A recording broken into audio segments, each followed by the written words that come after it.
Alright, what up YouTube? Doomnyc here with a comparison video actually. I'm actually going to be comparing two types of binders. First off, we have your typical monster binder. You guys already know, about this one. And then we have something here called the Ultra Pro binder. Now, I've actually looked this up on YouTube, and to be honest, there isn't any good videos explaining the differences between the two. I mean, they have some videos, but they don't really go into good detail about it, so I'm here to clear this up. I decided I was going to get one and test it out for myself to let you guys know. So basically now, you're a Yu-Gi-Oh player and you collect the cards or whatever, and you want to know what type of binder you should use. First off, let me just say that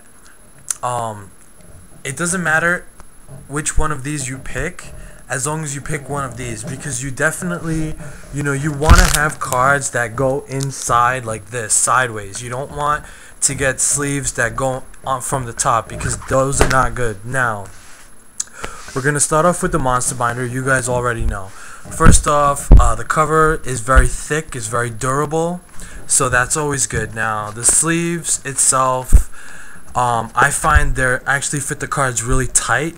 Whether or not that's a good thing is up to you, but they fit the cards really tight. Now, this can be good and bad. One, it's good because it ensures that your cards will stay straight, especially if this is kept flat with something on it. It could be bad though if it's in an awkward position, or if something like crumps it up like this, let's just say, or some type of bend, then the card will get bent because of how tight this is. Another difference I say is in here. The inseam here on a monster binder is really tight.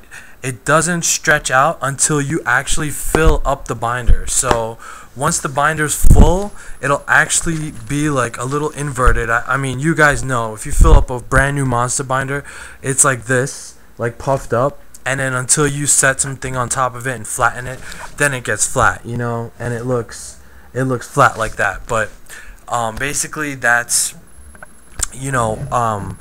what it is to have one of these monster binders. But again, it's very sturdy.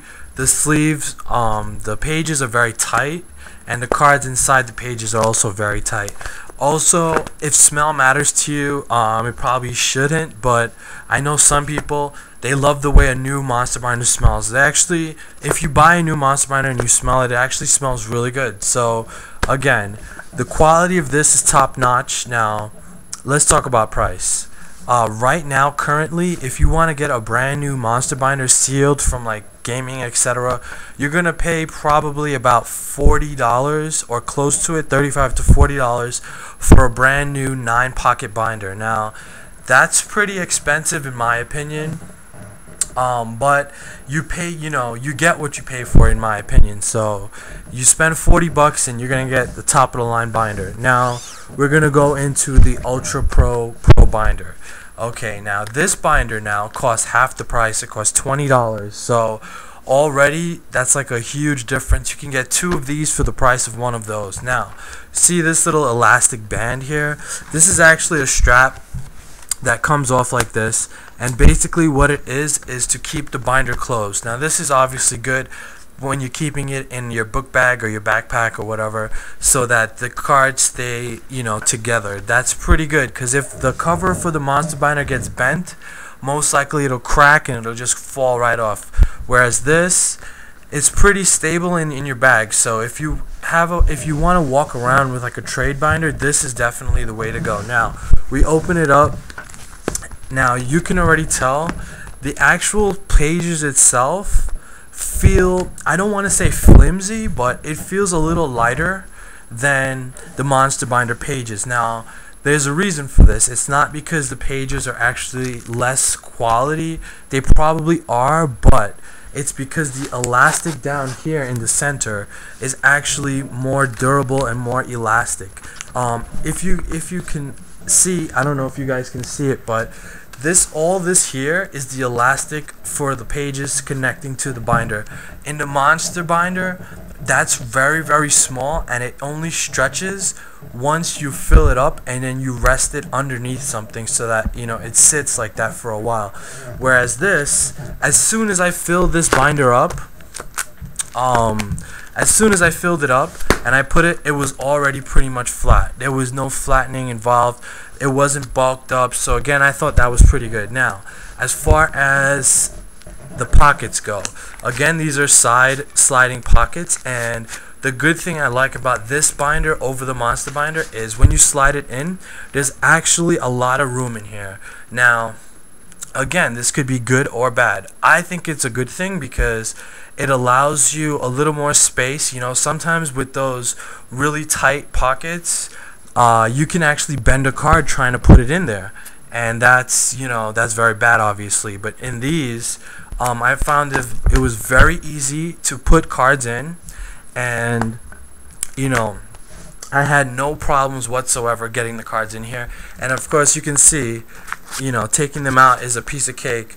Putting them in, just as easy. So again, this is like a big plus in my opinion. Now, let's hit the camera. Sorry about that, guys. Alright, now let's talk about the cover. The cover itself is actually pretty sturdy. It's not as thick or as hard as the monster binder, so that one is definitely made of a harder material. But I definitely think that this will protect your cards just as good. As far as the pages are concerned, I find the pages to be just fine. I was actually surprised at the quality being this good. I thought that it would be horrible, being that it was only $20, but you can probably, at your locals, you might even be able to get this binder for $15 depending. But I mean, I live in New York, so everything's more expensive here. And yeah, so, you know, now $20 versus $40. You're paying double the price for a little more durability and a better smell, but that shouldn't matter, and tighter pockets on the pages, which is not necessarily a good thing, versus $20 for the same type of protection, looser pockets, and of course a strap to keep this sealed. See, if I lift this up like this, like the entire thing comes with it. So again, it's up to you guys, but if I had to rate the two binders, I would give the monster binder the slight edge, only because of the actual quality of the binder itself and the pages. But if you can't afford to spend $40 on a binder, go with this one for sure, because this is a close second to this one right now. I find this binder to be very good. I was very surprised at how good this binder is. So definitely, if we had to rate out of 10, I would give Monster Binder 9 out of 10 and the Ultra Pro 8 out of 10, because this is very good. So I hope that pretty much clears up the debate between the two binders. You know, let me know what you guys think. You know, in the comment section down below, let me know what kind of binder you guys use.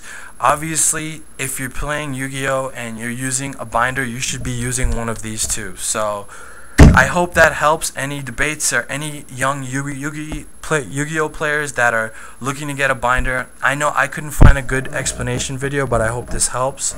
So if you have the money, you should go for the monster binder, but if not, go for the Ultra Pro, and you can get two of these for the price of one of these. This one is, both of them are very good. To be quite honest, because my collection is so vast, I'm gonna probably buy more of these, only because they're half the price. And you know, for my cards that are not high end, I can put them in here and not worry about it too much. So yeah, I hope this helps you guys out. Don't forget to rate, comment, and subscribe. And until next time, YouTube, peace.